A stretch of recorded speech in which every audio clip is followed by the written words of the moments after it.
Vous regardez Al24 News, madame, monsieur, bonsoir, à la une de l'actualité.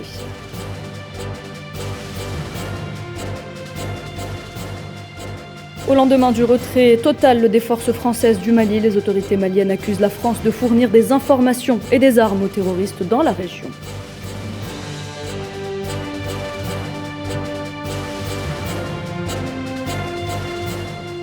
Le président palestinien Mahmoud Abbas qualifie les agressions sionistes que subissent les Palestiniens d'Holocauste.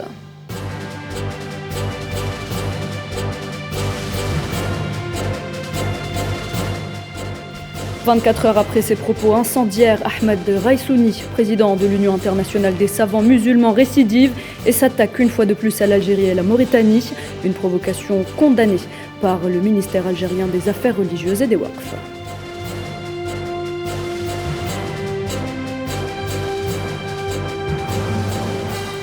Nous évoquerons également la réunion du président et du premier ministre libanais avec à l'ordre du jour la formation d'un nouveau gouvernement.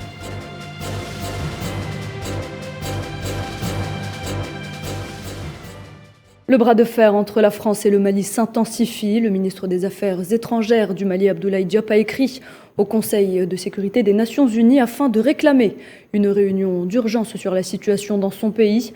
Dans sa lettre, le chef de la diplomatie multiplie ses accusations envers la France et ses soldats, qu'il accuse notamment de fournir des renseignements mais aussi des armes aux terroristes.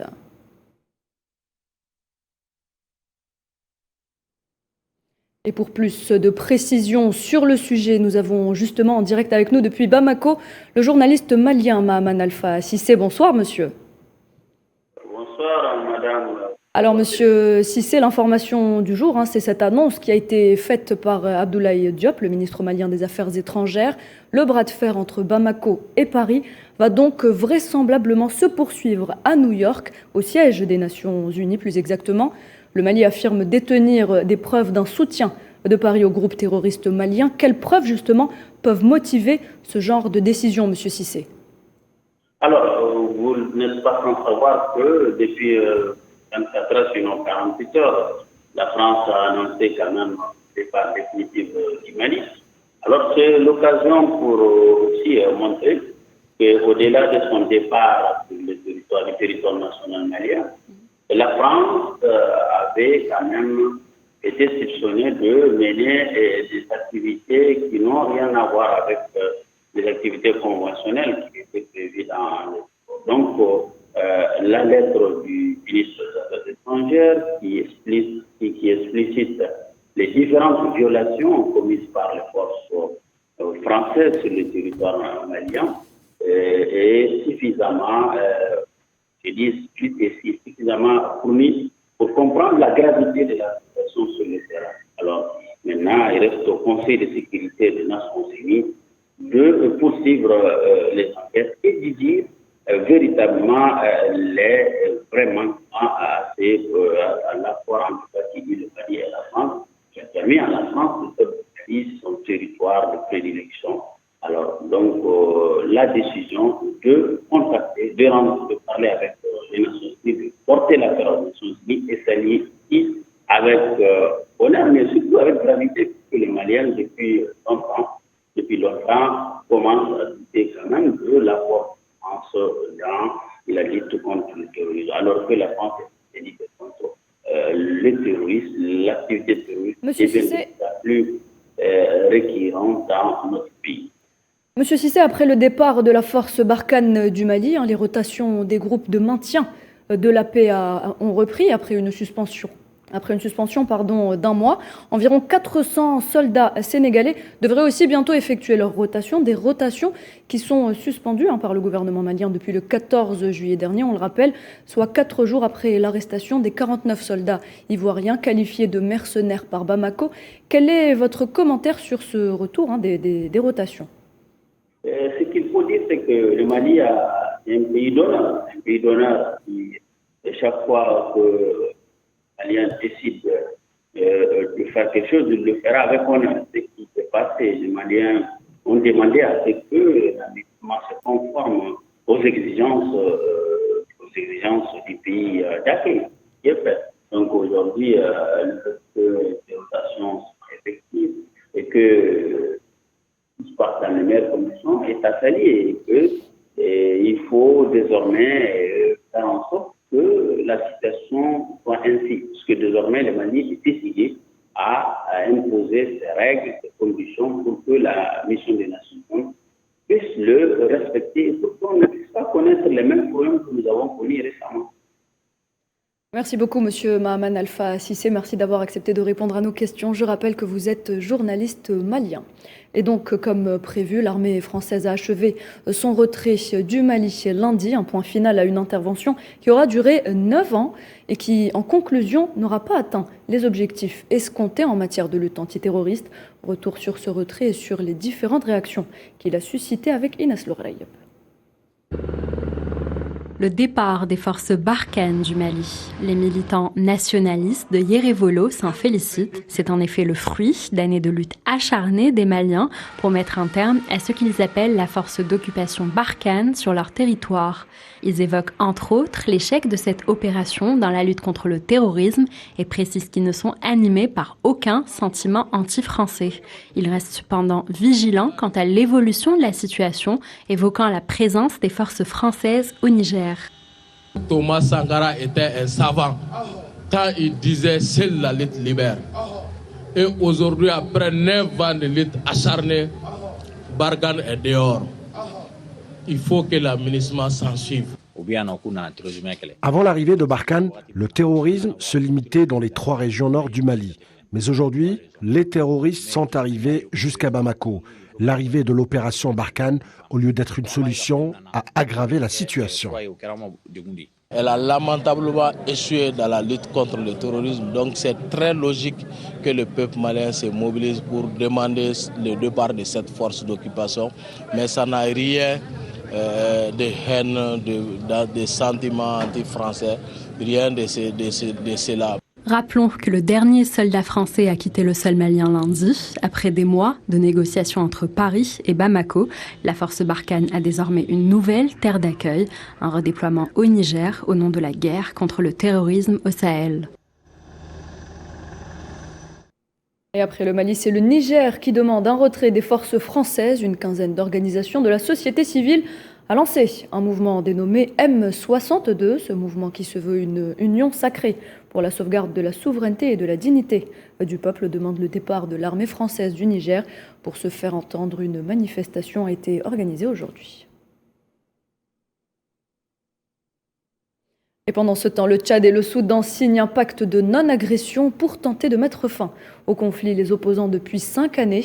Les dirigeants des 2 pays se sont engagés à interdire toute activité de groupes armés et à empêcher l'utilisation de leurs territoires respectifs pour la déstabilisation des 2 États.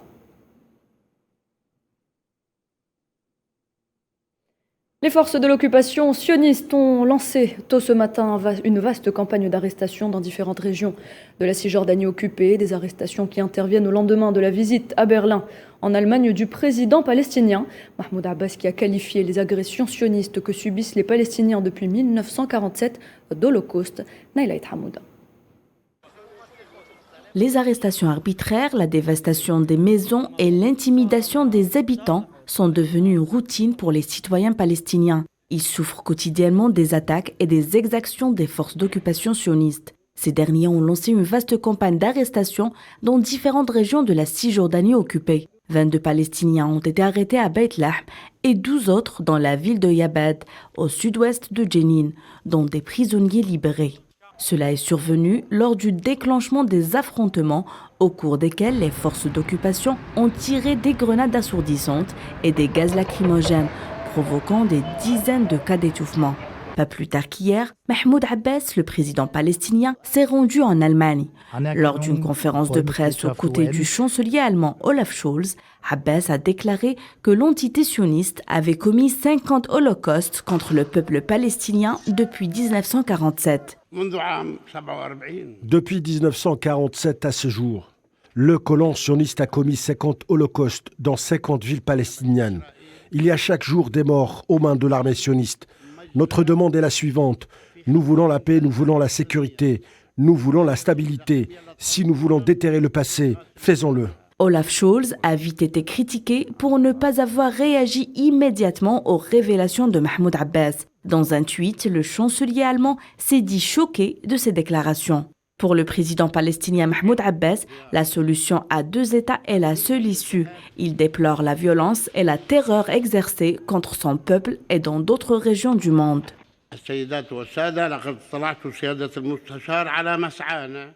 Mesdames et messieurs, j'ai informé le chancelier Olaf Scholz de nos efforts pour empêcher que la solution à 2 États ne s'effondre, pour ouvrir la voie à une solution politique et mettre fin à l'occupation de la Palestine sur les territoires de 1967. Nous nous accrochons à la résistance populaire pacifique et ne l'abandonnerons pas et nous rejetons la violence et la terreur où qu'elles se trouvent dans le monde. Une vérité qui dérange le colon sioniste. La pilule est dure à avaler quand il s'agit de crimes commis dans les territoires occupés. Depuis la première Nakba, plus de 100 000 Palestiniens sont tombés en martyrs aux mains des forces sionistes. Des crimes et massacres qui n'ont pas cessé à ce jour, sous un silence assourdissant de la communauté internationale. Et toujours lors de sa visite à Berlin, le président palestinien a appelé les pays de l'Union européenne à soutenir l'adhésion à part entière de la Palestine aux Nations Unies. Mahmoud Abbas qui a également mis en garde contre la perte de l'opportunité de concrétiser la solution à 2 États, appelant à protéger cette idée.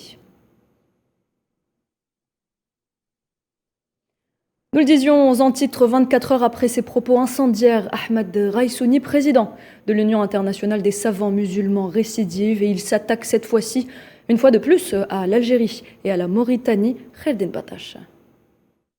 Il ne lui aura fallu que 24 heures pour récidiver. Il faut croire qu'il y en a pour qui la nuit ne porte pas conseil. C'est le cas pour Ahmed Raïsouni. Alors que tout le monde s'attendait à de plates excuses après les propos scandaleux tenus lundi sur l'Algérie et la Mauritanie, le prétendu savant s'attaque une nouvelle fois à la souveraineté des 2 pays. La souveraineté, une notion qu'il ne faut pas laisser à la portée des enfants.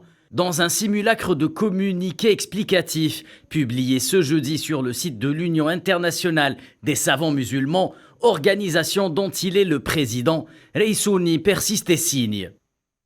On sait que cette organisation, le Front Polisario, est pleinement embrassée et soutenue par l'État algérien. Elle prend la ville algérienne de Tindouf comme capitale actuelle et y ont rassemblé des milliers de personnes du Sahara qui vivent dans des camps, dans des conditions déplorables depuis des dizaines d'années.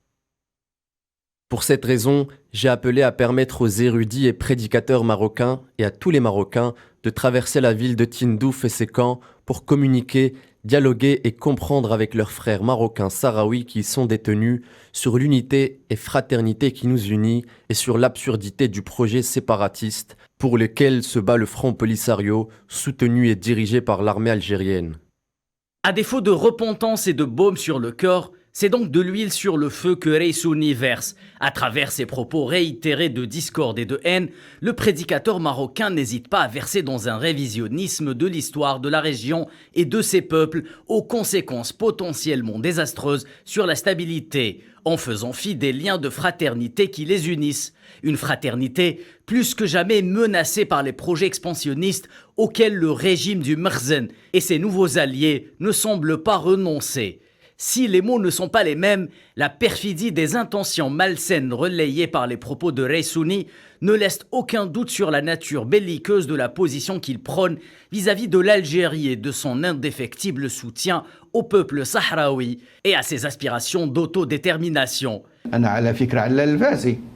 Si Raïsouni se sent soudainement investi d'une mission, il subsiste cependant de multiples interrogations quant à ses véritables instigateurs et leurs réelles intentions. À bon entendeur. Et la commission de la fatwa du ministère algérien des Affaires religieuses et des Waqf a condamné ce mercredi les propos provocateurs du Marocain Ahmed Raïsouni qui a tenté d'allumer les feux de la fitna dans la région, soulignant qu'il fait ainsi sienne l'idéologie des groupes terroristes extrémistes. À propos du Maroc, le taux de chômage dans le Royaume a atteint les 60% chez les jeunes diplômés universitaires, un chiffre qui illustre selon les observateurs la grave crise de l'emploi qui sévit dans le pays. À noter que cette hausse du taux de chômage est plus accentuée en milieu urbain et parmi les jeunes femmes. La nouvelle constitution proposée par le président tunisien Kais Saïed a été adoptée à plus de 94%, alors que prévoit ce nouveau texte et qui entre en vigueur dès l'annonce des résultats définitifs. Quel changement y aura-t-il dans la vie politique tunisienne et celle de l'opposition en particulier? Élément de réponse, Karim Bouaziz. Une constitution finalement adoptée à une large majorité, mais le grand vainqueur au fond c'est lui, Kais Saïed.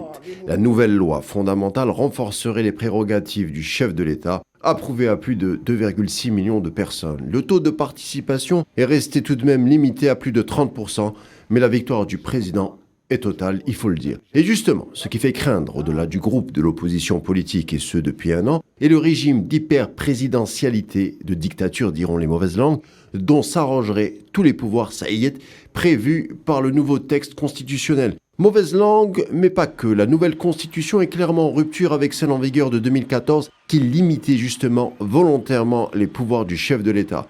L'inconscient, et surtout les juristes carthaginois, voulaient surtout éviter des régimes autocratiques comme ceux de feu Zine l'Abidine. Alors, que prévoit précisément le nouveau texte? Le président élu ne peut être destitué. Il nommerait l'ensemble du gouvernement, y compris le Premier ministre, et surtout peut les révoquer à sa guise. Enfin, une deuxième chambre est créée au sein du Parlement pour représenter les régions et contrebalancer l'Assemblée du peuple. Certes, lui l'a remporté pour ce référendum populaire, mais qui semble motivé surtout par l'espoir de l'amélioration de la situation économique. La Tunisie, c'est une faible croissance, à peu près 2,5%, et un chômage élevé, 40% pour seulement la catégorie jeune, sans parler d'une pauvreté accrue, environ 4 millions de personnes. Le pays est très endetté, surtout alité par les prêts du FMI. Les autorités urgent l'institution de dépêcher une aide de 4 milliards de dollars. La situation ne semble pas s'apaiser au Kenya au lendemain de la proclamation des résultats de l'élection présidentielle qui donne William Ruto vainqueur, une victoire contestée par les opposants et qui a engendré d'importants soulèvements dans le pays. Et face à ces tensions, Washington appelle au calme et exhorte les dirigeants de tous les partis politiques à appeler leurs partisans à ne pas recourir à la violence. Et toujours au Kenya, lors d'une conférence de presse, le président élu s'est adressé au peuple et a promis de veiller à ce que les fonctionnaires servent tous les Kenyans de manière égale, indépendamment de leur tribu ou de leurs affiliations politiques.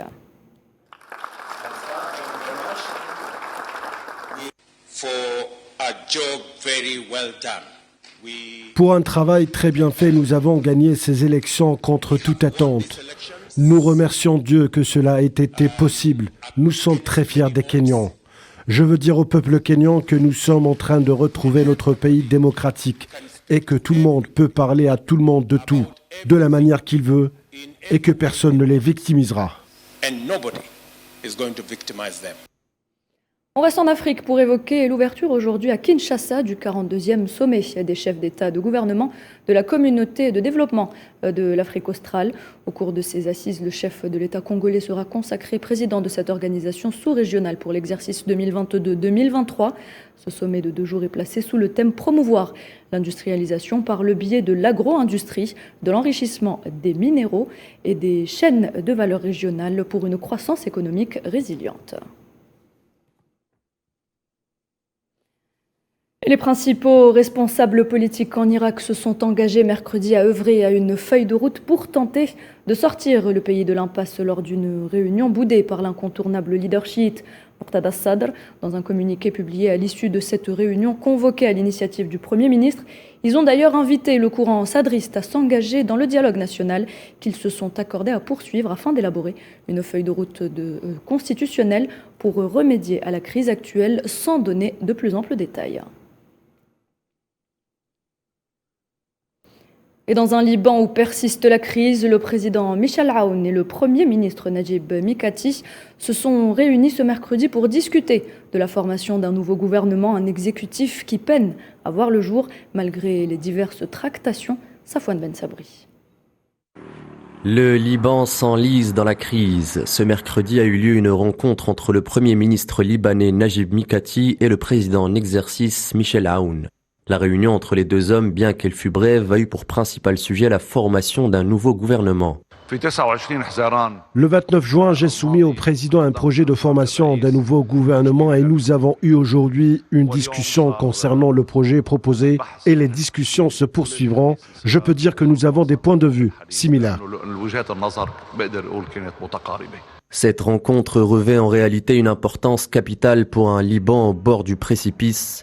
Le camp présidentiel aouniste reproche à Najib Mikati de retarder la formation d'un gouvernement. Le camp du Premier ministre accuse quant à lui les proches du président d'empêcher certaines nominations dans l'exécutif. Le mandat du président Michel Aoun arrivant à terme le 31 octobre, en cas d'absence de compromis, c'est une vacance de pouvoir que risque le pays du Cèdre. La volonté de Najib Mikati d'écarter le ministre de l'économie Walid Fayad, jugé proche du camp aouniste, ne passe pas auprès du courant patriotique libre fondé par le président.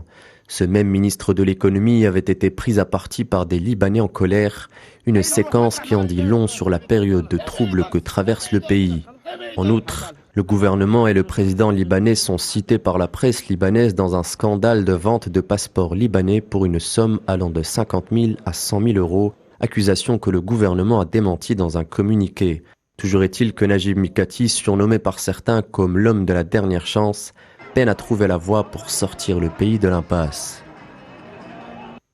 Et dans le reste de l'actualité, le président égyptien Abdel Fattah al-Sisi a accepté ce mercredi la démission du gouverneur de la Banque centrale, Tarek Amr. Al-Sisi a également rendu une décision qui le nomme en tant que conseiller du président de la République.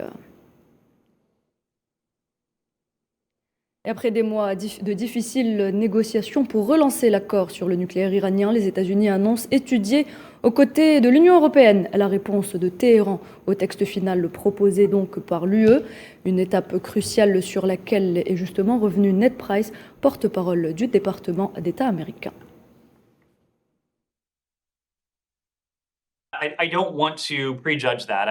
Je ne veux pas préjuger de cela, je ne veux pas donner une réponse définitive, en grande partie parce que nous sommes encore en train de l'étudier. Il faudra un certain temps pour digérer ce qui a été fourni à l'Union européenne et ce qui nous a été fourni à notre tour. Mais nous espérons qu'à l'approche de ce qui devrait être la dernière étape de ce processus, les Iraniens montreront et démontreront le sérieux de leurs intentions, ce que nous n'avons toujours pas vu jusqu'à présent. Et dans notre dossier énergie, inauguré il y a à peine quelques semaines, le gisement minier de Garad Bilet dans la wilaya de Tindouf est entré en exploitation ce mardi. Une première quantité de minerai de fer estimée à 1000 tonnes a été extraite mardi donc de la mine. Des extractions qui peuvent atteindre 20 000 à 25 000 tonnes le mois prochain pour arriver à environ 100 000 tonnes par mois d'ici la fin de l'année. À noter que durant cette phase expérimentale, la moitié des quantités de minerai de fer extraites sera transportée vers la wilaya d'Oran pour être exportée vers la Chine et la Russie. Et en Allemagne, la rareté de gaz russe se fait sentir notamment à l'approche de la saison hivernale. Pour compenser les baisses de livraison de Gazprom, le pays se tourne vers le charbon. Le phénomène se généralise dans la capitale où des habitants en achètent pour la première fois depuis de très nombreuses années. Mohamed Wali Ben Chaban. Pour garantir la sécurité énergétique en Allemagne, après que la Russie a réduit progressivement ses flux de gaz vers l'Europe, les Allemands reviennent au charbon pour le chauffage. Le phénomène refait surface à Berlin depuis de nombreuses années. C'est la première fois que j'achète du charbon depuis de nombreuses années. Jusqu'à présent, je me chauffais au gaz et n'utilisais que du bois pour le poêle. Mais avec l'augmentation du prix du gaz, j'aimerais maintenant pouvoir me chauffer durablement la nuit grâce au charbon. La pénurie de gaz russe a provoqué un engouement inattendu des Berlinois. Tout le monde veut le combustible noir. Il est vrai que depuis le début de la guerre ou depuis que l'on craint une pénurie de gaz, on assiste à une véritable ruée vers les combustibles solides. Le charbon n'est pas seulement rare à Berlin, il l'est dans toute l'Allemagne, parce que le producteur ne peut plus répondre à la demande et c'est pourquoi il est actuellement difficile de s'approvisionner. L'Allemagne a déjà annoncé un recours accru au charbon pour compenser les baisses de livraison de gaz russe et promet que cette solution sera temporaire et ne change rien à son objectif d'abandonner cette énergie polluante en 2030. Et toujours à propos d'énergie, le gouvernement suédois annonce vouloir verser une compensation aux consommateurs suite à la hausse du prix de l'électricité causée par la guerre en Ukraine. 30 milliards de couronnes, l'équivalent de 2,88 milliards de dollars, devraient revenir aux foyers suédois, tandis qu'une aide équivalente est promise aux entreprises, portant ainsi l'enveloppe totale à 60 milliards de couronnes.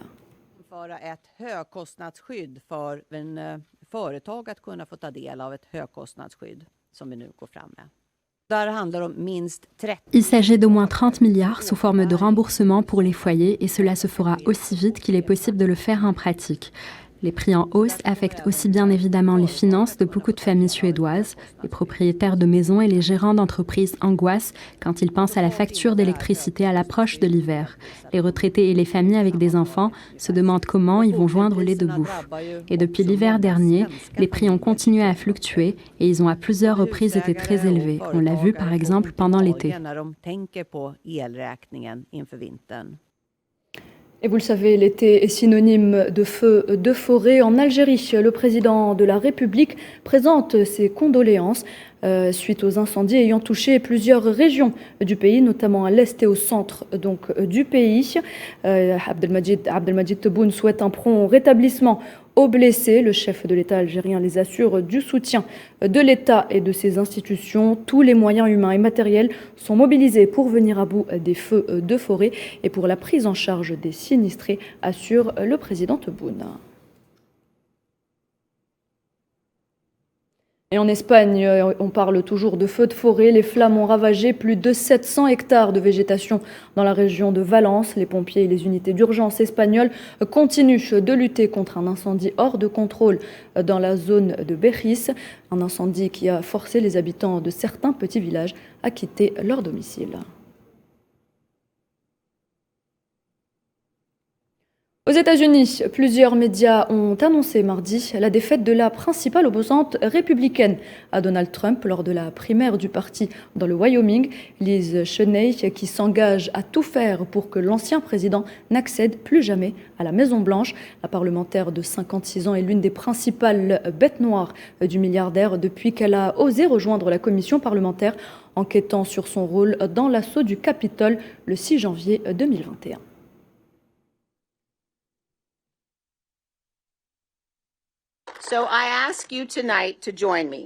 Je vous demande donc ce soir de vous joindre à moi en partant d'ici. Décidons de se tenir ensemble, républicains, démocrates et indépendants, contre ceux qui veulent détruire notre République. Ils sont en colère et ils sont déterminés, mais ils n'ont rien vu. Comme le pouvoir des Américains unis pour défendre notre Constitution et engagés dans la cause de la liberté. Et c'est la fin de cette édition. Merci de l'avoir suivi. Pour plus d'informations, retrouvez-nous sur nos différents réseaux sociaux. Il vous suffit de scanner le QR code qui s'affiche en bas de votre écran. Bonne soirée sur Al24 News.